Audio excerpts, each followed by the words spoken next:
Alright, I have 1 amp of fuel pump current draw. I've got a P0230 primary fuel control circuit. Fuel pressure is at 60. Fuel pressure did drop to 10. Vehicle stalled. Switched relays. Did not make a difference. Now I'm doing a current amp draw test, and everything appears to be okay at the moment. Alright, here's my diagram. Fuel pump relay has one ground circuit. Fuel pump fuse supplies power to the relay. Description and operation states the PCM supplies power, focus. Anyways, fuel pump relay supply power from the PCM, energize the relay. The door swings closed, puts power down to the fuel pump. I have a 230 code fuel pump primary control circuit.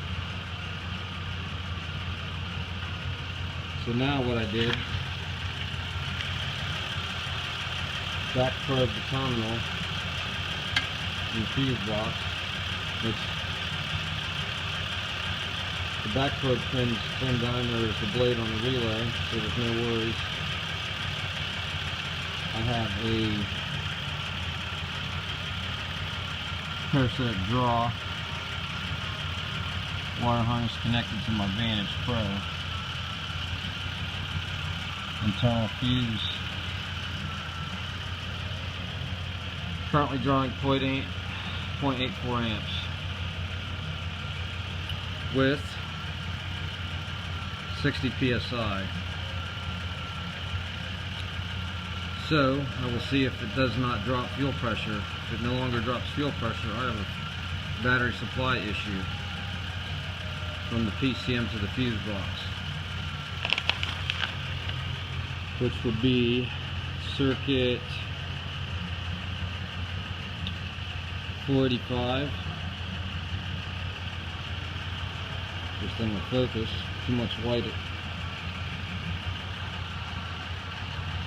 Focus.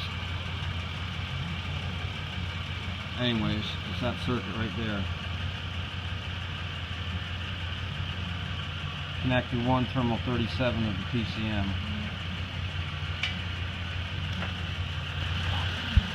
Alright, now I'm monitoring the fuel pump supply voltage at the fuse box, the relay, and I have 13.98 volts. Fuel pressure is still remaining roughly right at 60 psi, and I've noticed my fuel pump amp draw has went down to 0.7 from 0.8. So I don't know if my fuel pump's breaking down